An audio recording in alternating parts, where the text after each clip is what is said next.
Hello students, JE classes Meerut परिवार में आप सभी का स्वागत है। मेरा नाम है अंजलि त्यागी और आप मेरे साथ में पढ़ते हैं computer architecture and hardware maintenance. तो आज से हमारा ये सब्जेक्ट स्टार्ट होने जा रहा है। इस सब्जेक्ट का नाम भी मैंने आपके सामने लिखा है, computer architecture and hardware maintenance. तो आज हमारा ये सब्जेक्ट स्टार्ट होने जा रहा है और इस सब्जेक्ट की आज स्टार्ट करेंगे हम फर्स्ट यूनिट। ठीक, तो फर्स्ट यूनिट का जो आपका नाम है, फर्स्ट यूनिट है आपकी hardware organisation of computer system. ठीक, तो प्यारे बच्चों स्टार्ट करते हैं आज की यूनिट। और यूनिट को स्टार्ट करने से पहले हमें जानना जरूरी है कि कंप्यूटर आर्किटेक्चर हमारा सब्जेक्ट है, तो कंप्यूटर आर्किटेक्चर का मतलब क्या होता है ना। कंप्यूटर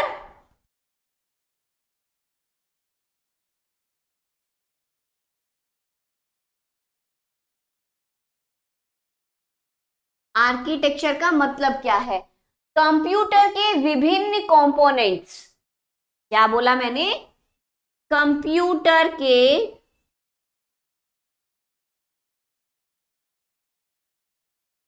विभिन्न कंपोनेंट्स या विभिन्न घटक, है ना, विभिन्न कंपोनेंट्स तथा उनके बीच में संबंध को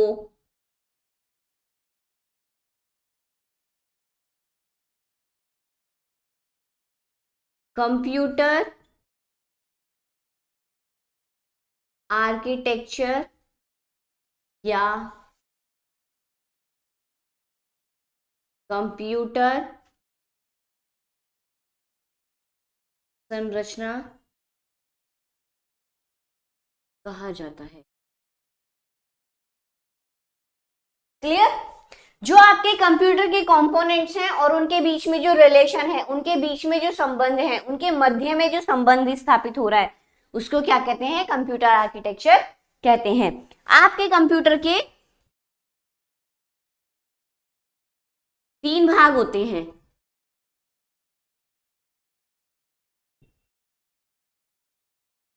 कंप्यूटर के 3 भाग होते हैं।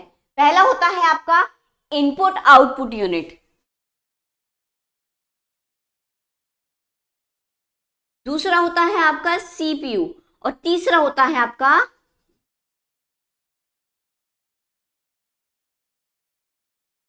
मेमोरी यूनिट, या आप इसको क्या कह सकते हो? Storage unit. ठीक, मेमोरी के अंदर स्टोरेज ही तो होती है, स्टोर ही तो होता है आपका डेटा। तो ये आपके 3 भाग होते हैं कंप्यूटर के। तो इसमें जो हम डिटेल में हम पढ़ेंगे सीपीयू के बारे में। आपकी इस यूनिट का पहला टॉपिक है सीपीयू ऑर्गेनाइजेशन। ठीक, तो हम किसको पढ़ेंगे यहां हम सीपीयू को डिटेल में डिस्कस करेंगे, सीपीयू को डिटेल में पढ़ेंगे।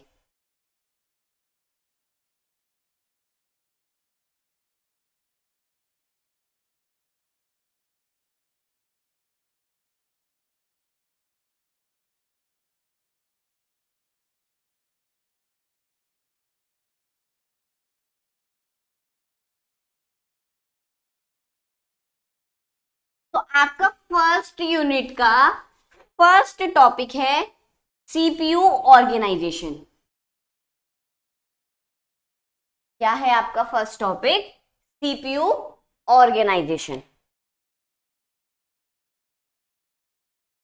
जो आपका न्यू टॉपिक स्टार्ट होगा प्यारे बच्चों, वो आपका स्टार से स्टार्ट करूंगी मैं। ठीक है, वो किससे डिनोट करूंगी? जो आपका न्यू टॉपिक स्टार्ट होंगे वो आपके स्टार से मैं डिनोट करूंगी, तो आप समझ जाना कि ये न्यू टॉपिक हमारा स्टार्ट हो गया है। तो स्टार से मैंने डिनोट किया न्यू टॉपिक को। न्यू टॉपिक का क्या है आपका? CPU organisation.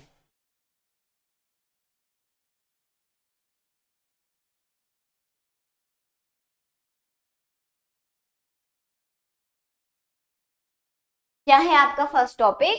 सीपीयू ऑर्गेनाइजेशन, है ना। तो सीपीयू ऑर्गेनाइजेशन के अंदर क्या है बच्चों, पहले तो आपको यह जानना जरूरी है कि एक सीपीयू एक कंप्यूटर के भीतर एक सीपीयू एक कंप्यूटर के भीतर क्या है? इलेक्ट्रॉनिक सर्किटरी है।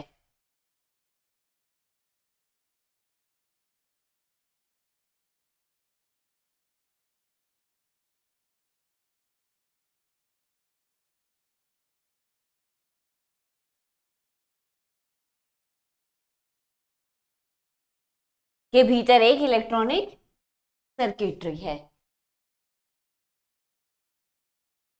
जो निर्देशों द्वारा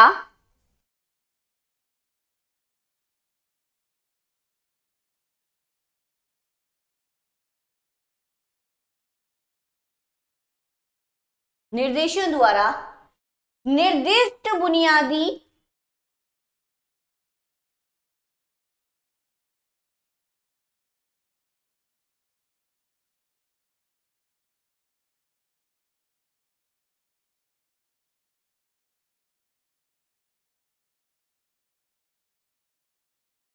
अंकगणित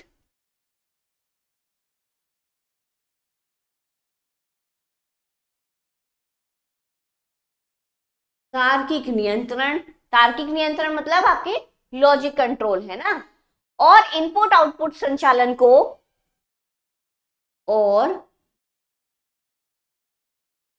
इनपुट आउटपुट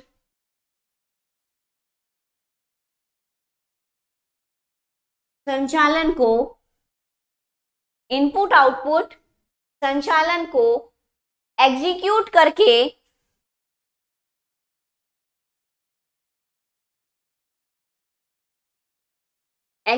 करके कंप्यूटर प्रोग्राम के निर्देशों को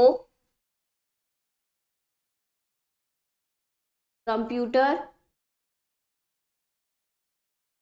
प्रोग्राम के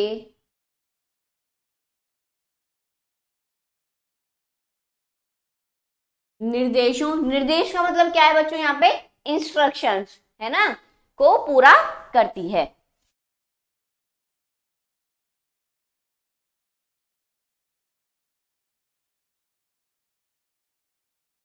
क्लियर हुआ आपको कि सीपीयू ऑर्गेनाइजेशन के अंदर एक सीपीयू एक कंप्यूटर के अंदर एक कंप्यूटर के भीतर एक इलेक्ट्रॉनिक सर्किटरी है जो निर्देशों द्वारा निर्दिष्ट बुनियादी अंकगणित, तार्किक नियंत्रण और इनपुट आउटपुट संचालन को एग्जीक्यूट करके कंप्यूटर प्रोग्राम के निर्देशों को पूरा करती है। सीपीयू के मुख्य 3 भाग होते हैं, ठीक। वो 3 भाग कौन कौन से हैं या 3 घटक होते हैं, मैं आपको सीपीयू का डायग्राम बना के उसमें शो कर देती हूं।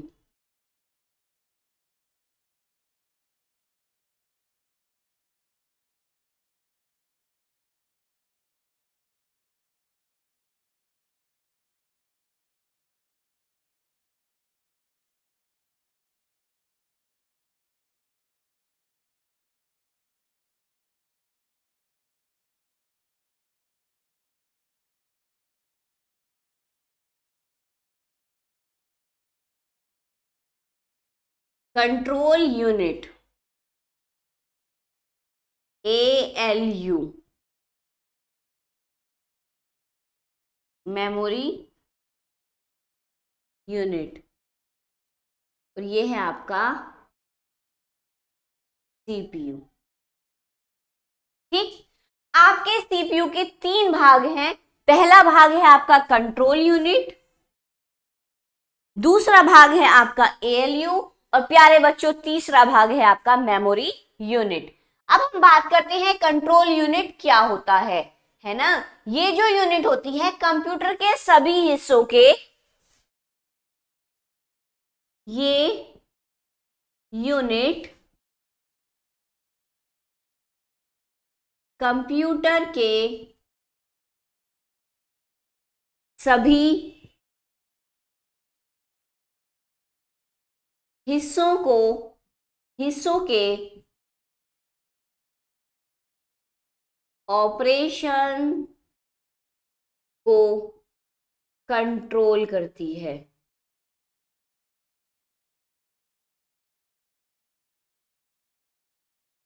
क्लियर। ये जो आपकी कंट्रोल यूनिट होती है ये कंप्यूटर के सभी हिस्सों को कंट्रोल करती है। अब बात आती है इसका फंक्शन क्या होता है ना। तो ये कंप्यूटर के सभी यूनिट्स को मैनेज और सीक्वेंस में करती है। ये कंप्यूटर के सभी यूनिट्स को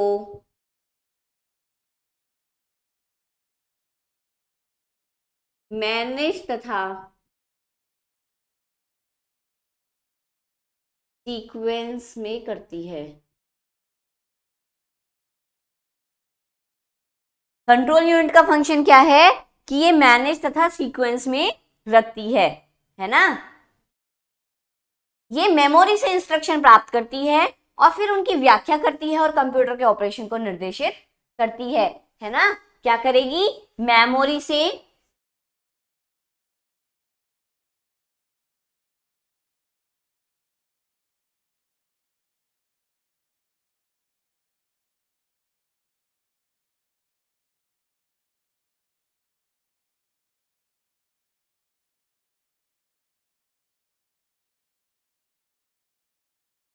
ये क्या करती है, आपके मेमोरी से इंस्ट्रक्शन को प्राप्त करती है और फिर उनकी क्या करती है, फिर उनकी व्याख्या करती है, मतलब उनको वर्णन करती है, फिर उनकी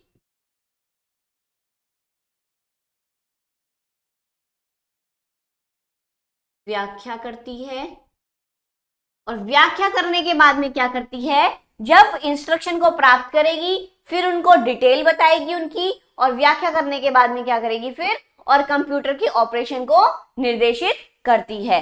और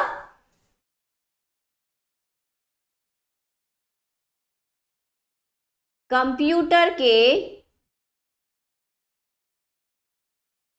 ऑपरेशंस को निर्देशित करती है। ठीक है, अब बात आती है एएलयू की। तो एएलयू का पूरा नाम होता है आपका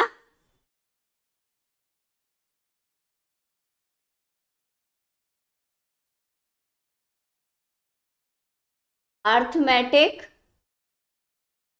लॉजिक यूनिट।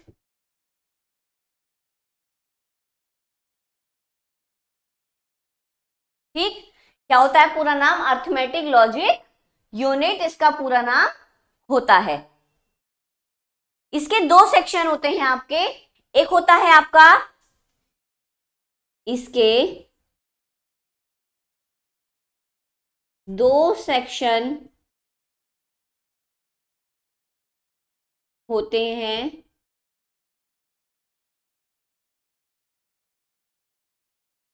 अर्थमेटिक और लॉजिक।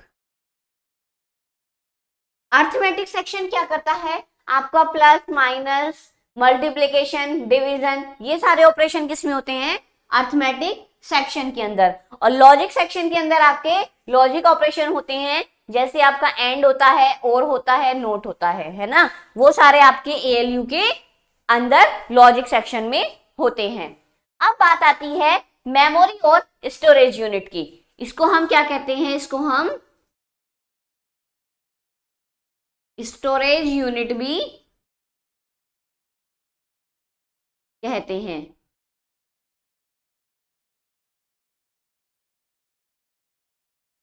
इसको हम मेमोरी यूनिट को हम स्टोरेज यूनिट भी कहते हैं। बच्चों में साइड में थोड़ा सा इसलिए हो जाती हूँ कि आपको लिखने का टाइम आराम से मिल जाए। यह यूनिट इंस्ट्रक्शंस, डेटा और मध्यवर्ती परिणाम संग्रहित कर सकती है। क्या करती है ये? इंस्ट्रक्शन, डेटा और आपका इंटरमीडिएट परिणाम, है ना।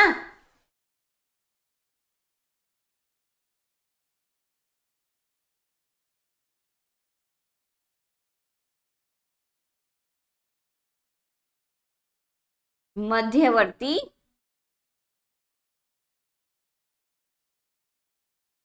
परिणाम को संग्रहित मतलब स्टोर करती है।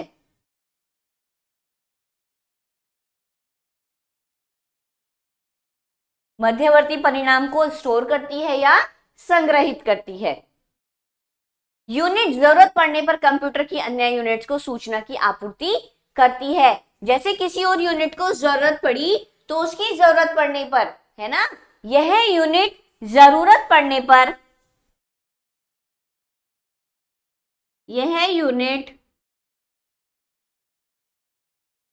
जरूरत पड़ने पर बाकी यूनिट्स की आपूर्ति करती है ना। जरूरत पड़ने पर बाकी यूनिट्स की क्या करती है? कंप्यूटर की बाकी यूनिट्स को सूचना की आपूर्ति करती है ना। बाकी यूनिट्स की आपूर्ति मतलब उसमें किस चीज की कर रही है? सूचना की आपूर्ति, सूचना की, है ना। बाकी यूनिट्स के लिए सूचना की आपूर्ति करती है आपकी मेमोरी यूनिट। तो ये होता है आपका सीपीयू के 3 पार्ट। अब हम बात करते हैं इसके अंदर कि आपका जनरल रजिस्टर आधारित संगठन, सीपीयू संगठन, है ना। इसके अंदर अब हम पढ़ते हैं कि स्टैक बेस्ड सीपीयू ऑर्गेनाइजेशन, आपका general register based CPU organisation. तो इसके अंदर हम पढ़ाई करते हैं क्या कि आपका जनरल रजिस्टर ऑर्गेनाइजेशन क्या होता है।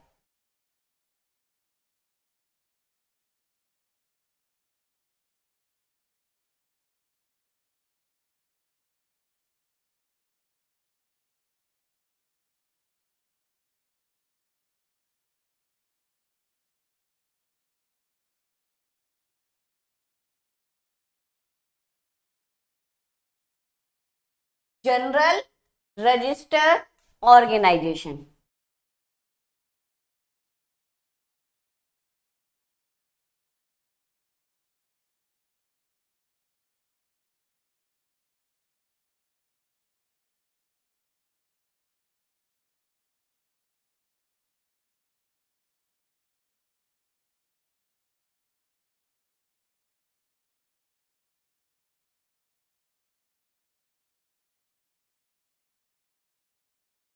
General register based CPU organisation. तो बच्चों इस संगठन में कंप्यूटर अपने इंस्ट्रक्शन फॉर्मेट में 2 या 3 एड्रेस फील्ड का उपयोग करता है ना। इसमें क्या करता है? इस संगठन में कंप्यूटर अपने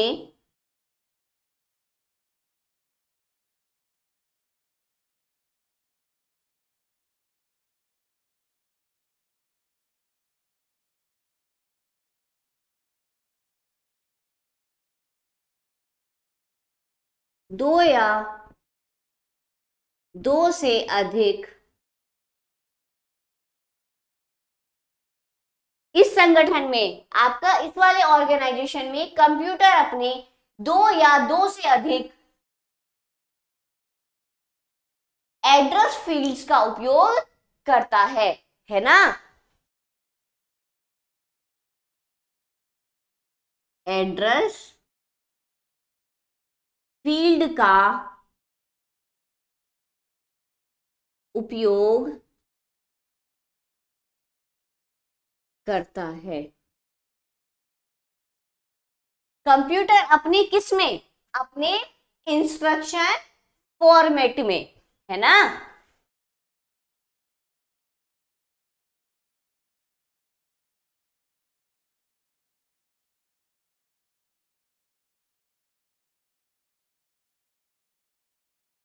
क्लियर। क्या करता है, इस संगठन में कंप्यूटर अपने दो या दो से अधिक एड्रेस फील्ड का उपयोग करता है। वो अपने किस में, अपने इंस्ट्रक्शन फॉर्मेट में। प्रत्येक एड्रेस फील्ड एक सामान्य रजिस्टर या मेमोरी वर्ड स्पेसिफाई कर सकता है। जो आपका इसमें दो या दो से अधिक एड्रेस फील्ड लिए गए हैं, वो प्रत्येक एड्रेस फील्ड एक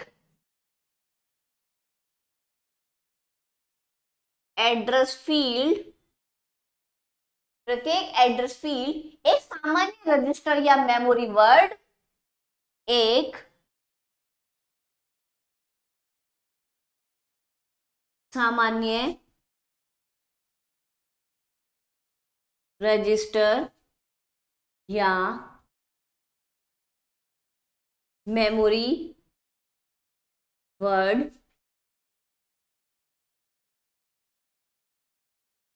मेमोरी वर्ड स्पेसिफाई कर सकता है।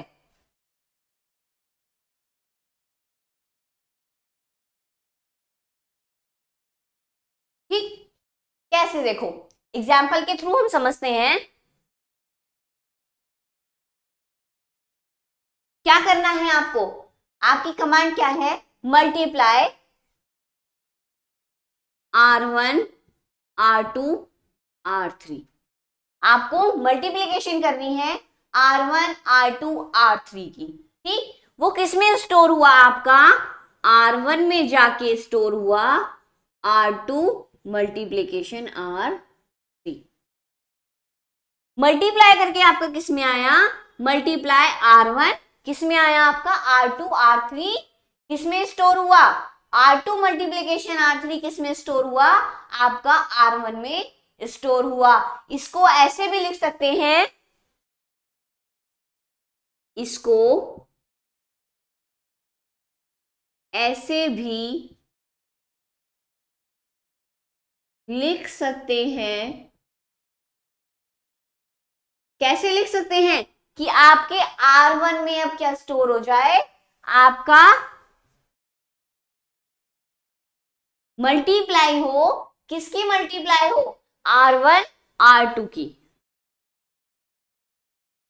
तो इसको आप कैसे लिख सकते हो, R1 में स्टोर होगा R1 मल्टीप्लाई R2। आपका R1 का जो नया एड्रेस, नई वैल्यू बन गई, वो R1 मल्टीप्लीकेशन R2 बन गई। आपने ऐसे लिखा मल्टीप्लाई, आपने यहाँ पे 3 वेरिएबल लिए, है ना। तो 3 वेरिएबल ना लेके आपने 2 वेरिएबल लिए और उसको आपने फर्स्ट वाले वेरिएबल में फिर लिख दिया। इसके कुछ एग्जाम्पल हैं आपके IBM 60 और PPDP 11, है ना। जनरल रजिस्टर के एग्जाम्पल इसके कुछ उदाहरण हैं। IBM 360 तथा PDP 11, ये इसके आपके एग्जाम्पल हैं। ठीक, अब हम बात करते हैं प्यारे बच्चों स्टैक आधारित CPU ऑर्गेनाइजेशन की। किसकी बात करेंगे अब हम बात करेंगे स्टैक आधारित CPU ऑर्गेनाइजेशन। देखो यहां पे हमने अभी तक क्या पढ़ा, अभी तक हमने पढ़ा जनरल रजिस्टर बेस, है ना। अब हम पढ़ेंगे स्टैक बेस। अब हम क्या पढ़ेंगे, अब हम पढ़ेंगे प्यारे बच्चों स्टैक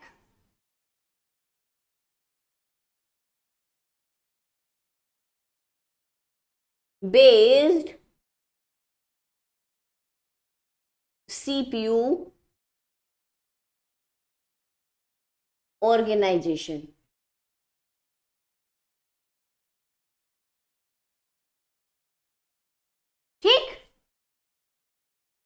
तो स्टैक बेस्ड सीपीयू ऑर्गेनाइजेशन में क्या है प्यारे बच्चों, स्टैक आधारित सीपीयू ऑर्गेनाइजेशन का उपयोग करने वाले कंप्यूटर स्टैक नामक डेटा संरचना पर आधारित होते हैं। किस पे आधारित होते हैं? स्टैक संरचना वाले, है ना, स्टैक नामक डेटा संरचना पर।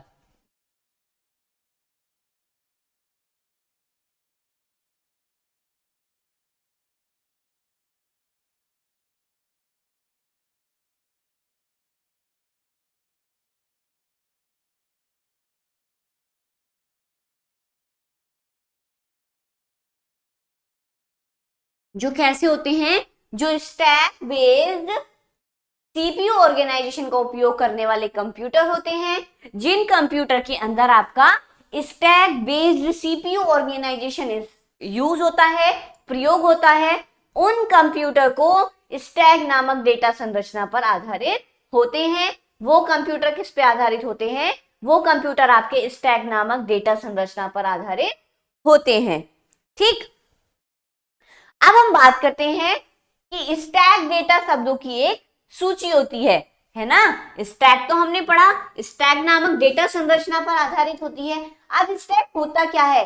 स्टैक डेटा शब्दों की, स्टैक डेटा शब्दों की एक सूची होती है, लिस्ट होती है ना, जिसके अंदर क्या फॉलो किया जाता है? जो लीफो एक्सेस मेथड का उपयोग करता है। लीफो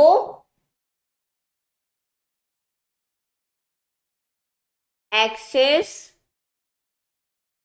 मेथड, या आप कह सकते हो लीफो एक्सेस विधि का उपयोग करता है।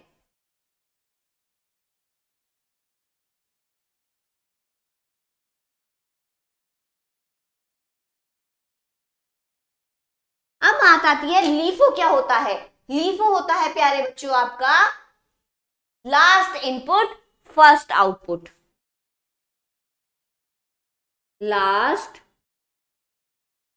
Input first output. Data structure के अंदर भी आपने पढ़ा होगा, जब आपने थर्ड सेमेस्टर का सब्जेक्ट अपना पढ़ा होगा, तो उसके अंदर डेटा स्ट्रक्चर के अंदर आपको स्टैक, क्यू, ये सब उसमें पढ़ाए गए हैं, है ना।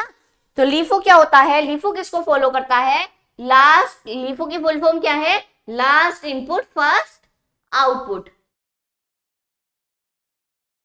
जो कि अधिकांश सीपीयू में सबसे लोकप्रिय एक्सेस मेथड है ना, जो कि अधिकांश सीपीयू में, जो कि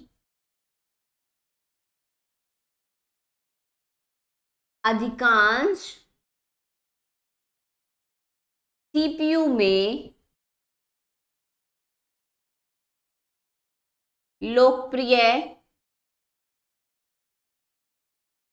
एक्सेस विधि है।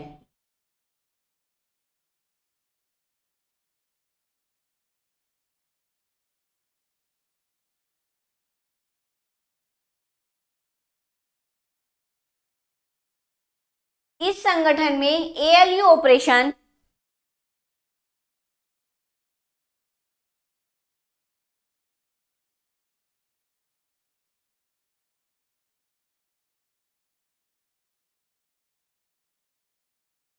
जो एएलयू ऑपरेशंस होते हैं आपके, प्लस माइनस, आपका एंड और, वो सब किस पे किए जाते हैं? स्टैक डेटा पर किए जाते हैं।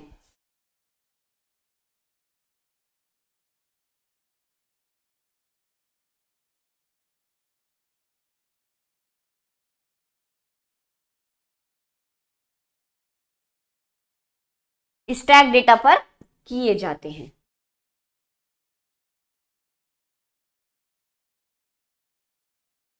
स्टैक के ऑपरेटर्स पर किए जाने वाले मुख्य दो ऑपरेशन होते हैं, है ना। स्टैक के ऑपरेटर्स पर किए जाने वाले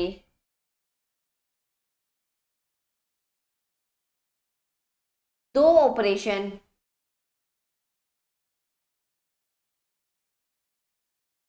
होते हैं।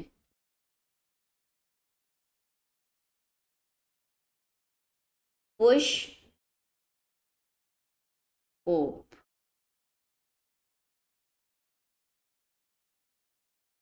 एक होता है पुश, उसके अंदर डेटा को एंट्री कराना, आपकी वैल्यू को ऑपरेटर को एंट्री कराना, और पॉप होता है ऑपरेटर को निकालना, है ना। तो ये दो ऑपरेशन केवल एक ही छोर पर किए जाते हैं। ये दोनों ऑपरेशन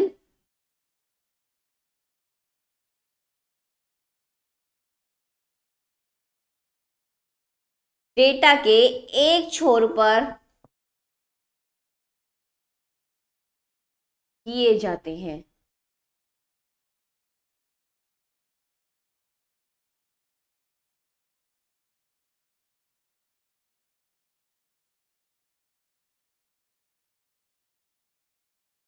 तो पुश क्या होता है?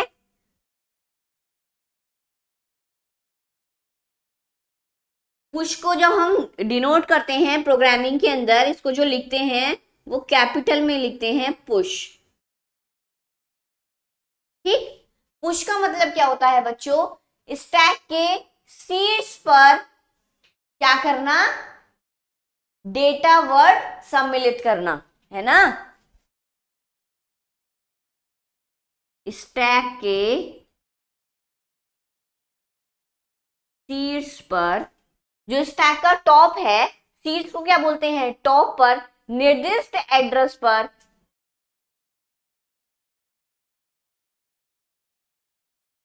निर्दिष्ट एड्रेस पर डेटा को क्या करना? डेटा को उसमें सम्मिलित करना। डेटा वर्ड को सम्मिलित करता है।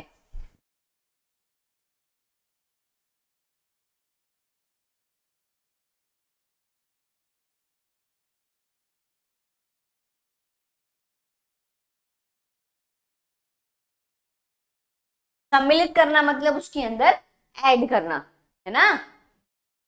यह स्टैक पॉइंटर रजिस्टर को कम करता है।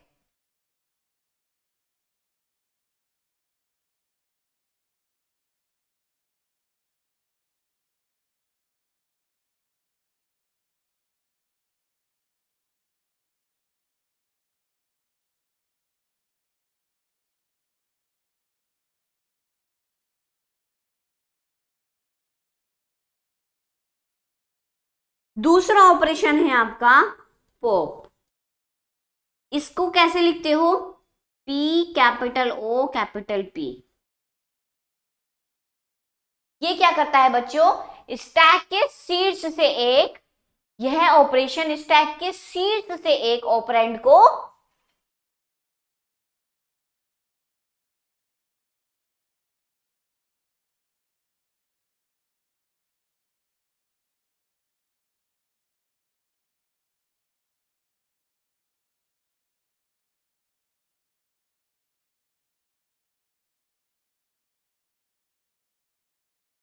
एक ऑपरेंड को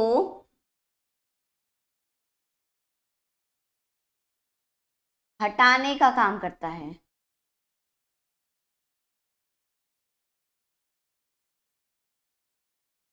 कोई एलिमेंट हटाना है शीर्ष पे से, तो उसके लिए जो कमांड दी जाती है वो पॉप कमांड दी जाती है।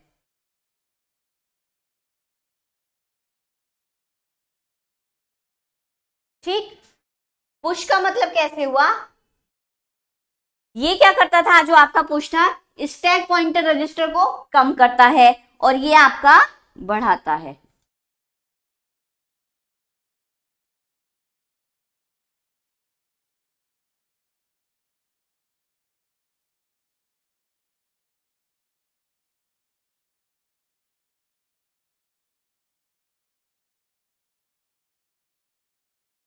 स्टैक पॉइंटर रजिस्टर को ये बढ़ाता है ना। अब बात आती है पुश का कैसे होता है ऑपरेशन। जैसे सपोज करो ये आपका एक स्टैक है,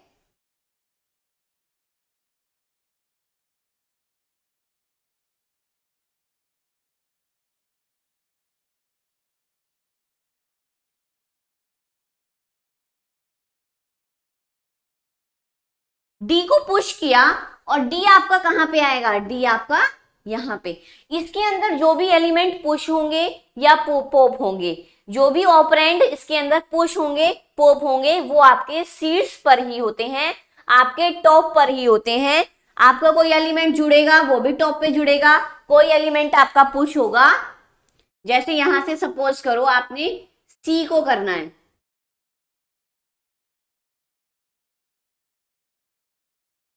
तो कर दोगे आप पॉप सी, आपका सी बाहर आ जाएगा, यहां से आपका सी हट जाएगा। जो भी एलिमेंट आपका, जो भी ऑपरेंड आपका हटेगा या आपका अंदर ऐड होगा, वो आपका टॉप पे होगा। अब हम बात करते हैं आपका न्यू टॉपिक की। न्यू टॉपिक आपका हम पढ़ेंगे नेक्स्ट लेक्चर में। तब तक के लिए आप अपना ख्याल रखिए और पढ़ाई करते रहिए। यदि आपको इनमें से कोई टॉपिक समझ नहीं आया है, किसी का मतलब आपको समझ में नहीं आया है, तो आप मुझे कमेंट में लिख के पूछ सकते हैं। तब तक के लिए thank you class, take care, bye bye.